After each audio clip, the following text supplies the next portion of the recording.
रातको करिब 1 बजेको थियो। ईसा दुलैको पहिरनमा सजिएर फूलले सजाइएको कोठामा बसिरहेकी थिइन्।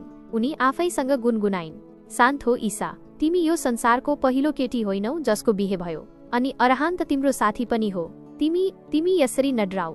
त्यही बेला अरहान अरोरा कोठामा आयो। ऊ 25 वर्षको एउटा ह्यान्डसम युवक थियो। ऊ ईसाको नजिक आएर कठोर स्वरमा बोल्यो, तिमीलाई के लाग्छ ईसा कि म तिमीलाई अँगालो हालेर माया गर्छु? मेरो अगाडि यो नाटक नगर, म विवाहलाई मान्दिनु। अरहानको कुरा सुनेर ईसाको अनुहारमा उदासी छायो। उनले भनिन्, यो के भन्दैछौ अरहान? आजै त हाम्रो बिहे भएको छ। तिमीले आफ्नो खुसीले मसँग बिहे गरेका हौ, अनि बिहेको कुरा छाडौ, हामी दुवै सानैदेखि साथी हौ। यस्तो नभन् प्लिज। अरहान रिसले भरिएको थियो। उसले घृणाका साथ भन्यो, नभुल ईसा, यो बिहे मैले बाध्यताले गरेको हुँ। तिमीलाई राम्ररी थाहा छ कि म अरू कसैलाई मन पराउँछु, अनि यदि त्यो दिन तिमीसँग त्यो।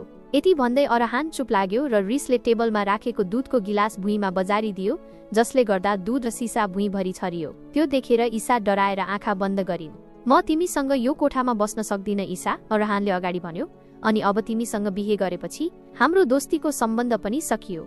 ईसाले अरहानलाई रोक्दै भनिन्, अरहान रोक प्लिज। यदि मलाई थाहा भएको भए कि तिमी अरू कसैलाई मन पराउँछौ त म तिमीसँग कहिल्यै बिहे गर्दिनौ। मेरो विश्वास गर। अरहानले उनको कुरालाई बेवास्ता गर्दै भन्यो, ईसा, तिम्रा यी कुराहरूको कुनै अर्थ छैन, किनकि मेरो जीवन पुरै बर्बाद भइसकेको छ। ईसाले लाख रोक्दा पनि अरहान कोठाबाट अर्को कोठामा गयो। विवाहको रातो जोडी लगाएकी ईसा त्यही भुइँमा बसेर धुरुधुरु रोइन्। आज सब सकियो आमा, उनी रुँदै भनिन्। तपाईसँगै मेरो जीवनका सबै खुसीहरू सकिए। अरहान, जो मेरो सबैभन्दा राम्रो साथी थियो, उसले मलाई आफ्नी पत्नी मान्न अस्वीकार गर्यो। त्यो बेला ईसाको अगाडि त्यो विगत आयो जसका कारण ईसा र अरहान बिहे भएको थियो। 5 दिन अघि डरलाग्दो बाध्यता। अरहान एक वकिल थियो जो ईसाको धेरै राम्रो साथी थियो। त्यही ईसा पनि कानुनको पढाइ गर्दै थिइन्। एक दिन जब उनी घर आइन्, उनको अनुहारको रङ उडेको थियो। ईसाकी आमा अक्षिता चिन्तित हुँदै सोधिन्, के भयो ईसा बाबु, तिमी यति डराएकी किन छौ? सबै ठिकै त छ नि? ईसाले आफूलाई सामान्य देखाउँदै भनिन्, हो आमा, सबै ठिक छ, बस धेरै थाकेकी छु हैन र? त्यसैले अलिकति आराम गरे भने राम्रो महसुस हुनेछ। यति भन्दै डराएकी ईसा दौडेर आफ्नो कोठामा गइन्। अक्षिताले मनमनै सोचिन्, तिमी मसँग झुट बोले पनि केही न केही त छ जसले तिमीलाई सताइरहेको छ। त्यही बेला अक्षिताको फोनमा अरहानको कल आयो। आन्टी, ईसा कहाँ छ? अरहानले सोध्यो। म उसलाई कति बेलादेखि कल गरिरहेको छु, उसले मेरो कल नै उठाउँदैन। अक्षिताले जवाफ दिइन्, थाहा छैन बाबु, जबदेखि बाहिरबाट आएकी छ अलि डराएकी छे। मैले सोद्धा पनि केही बताइनौ। अरे आन्टी, तपाईँ चिन्ता नगर्नुहोस्, अरहानले भने, म उसको मुड ठिक गरिदिन्छु। यसरी नै धेरै दिन बित्छन्। सधैँ हाँस्ने बोल्ने ईसा चुपचाप र डराएकी रहन थाल्छिन्। शिवाङ सहगलको धम्की। एक दिन जब ईसा घर फर्किँदै थिइन्, त्यही बेला कसैले उनलाई आफ्नो गाडीमा तान्यो। त्यो देखेर ईसा धेरै डराइन्, किनकि गाडीमा सहरको सबैभन्दा शक्तिशाली गुण्डा शिवाङ सहगल थियो। ईसा डरले काम्दै भनिन्, यो के हरकत हो? गाडी रोक्नुहोस्, तपाईँ मलाई कहाँ लैजाँदै हुनुहुन्छ? शिवाङले ठाडो स्वरमा सोध्यो। पहिले यो भन्, तिमीले कसैलाई केही भनिनौ नि? आफ्नी आमा अक्षितालाई केही बतायौ र? वास्तवमा शिवाङ धेरै शक्तिशाली थियो। उसलाई ईसा पहिलो नजरमै मन परेकी थिइन्। तबदेखि उसले उनको निगरानी गर्थ्यो र आउँदा जाँदा उनलाई डराउँथ्यो। ईसाले भनिन्, तिमीले बताउन मना गरेको थियौ नि, त्यसैले मैले आमालाई केही बताइनौ, कसैलाई केही बताइनौ। शिवाङ हाँस्दै बोल्यो, हा, धेरै राम्रो, केटी समझदार छौ तिमी।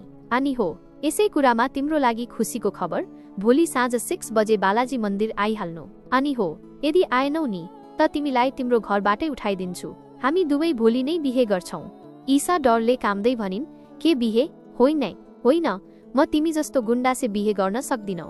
शिवाङ रिसले गर्ज्यो, मेरी कुरा ध्यानले सुन केटी, भोलि यदि तिमीले मसँग बिहे गरिनौ नि त तिमी र तिम्री आमा दुवैले आफ्नो ज्यान गुमाउनु पर्नेछ। अब तिमी भोलि दुलही बन्नेछौ, त्यो पनि सिर्फ र सिर्फ मेरो। ल, अहिले मेरा मान्छेहरूले तिमीलाई घर पुर्याइदिनेछन्। धेरै तयारी पनि त गर्नुपर्नेछ नि बिहेको। शिवाङले ईसालाई उनको घर छाडिदियो। यति दिनदेखि जे जति ईसाले एक्लै सहेकी थिइन्, त्यो उनले आफ्नी आमालाई देखेर उनको अँगालोमा बसेर धुरुधुरु रोइन्।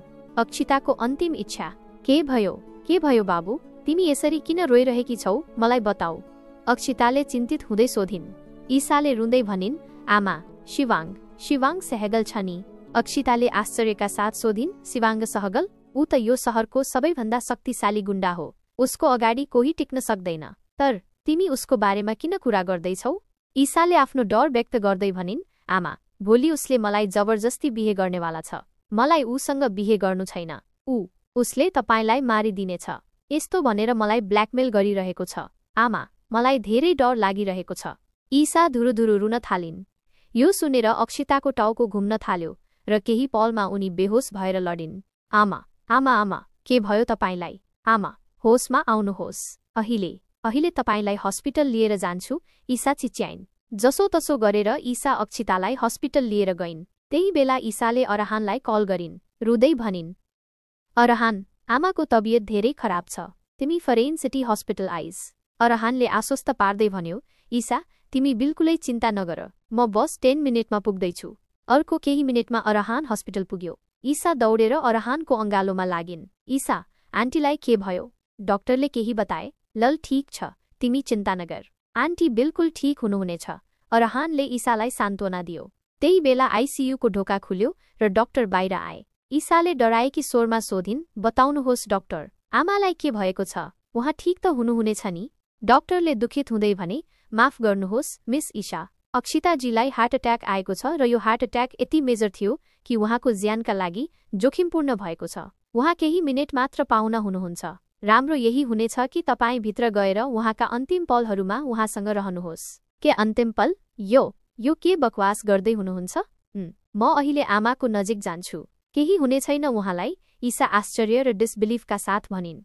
ईसा र अरहान दुवै दौडेर भित्र पुग्छन्। ईसा धुरुधुरु रुन थाल्छिन्। अक्षिता कमजोर आवाजमा बोलिन्, अरहान बाबु, मेरी छोरीका तिमी सबैभन्दा राम्रा साथी हौ। भोलि शिवाङ्ग सहगलले मेरी छोरी ईसासँग जबरजस्ती बिहे गर्नेछ र मेरी छोरीलाई उसबाट कोही बचाउन सक्ने छैन। म तिम्रो हात जोड्छु। तिमी ईसासँग बिहे गरिदेऊ। अरहान चकित भएर सोध्यो, के बिहे? यो तपाईँ के भन्दै हुनुहुन्छ? यदि शिवाङ्गले ईसालाई सताइरहेको थियो त उसले वा तपाईले मलाई किन बताउनु भएन? अक्षिताले अन्तिम सास फेर्दै भनिन्, मेरो पास समय धेरै कम छ। म भिख माग्छु। मेरी छोरीसँग बिहे गरिदेऊ।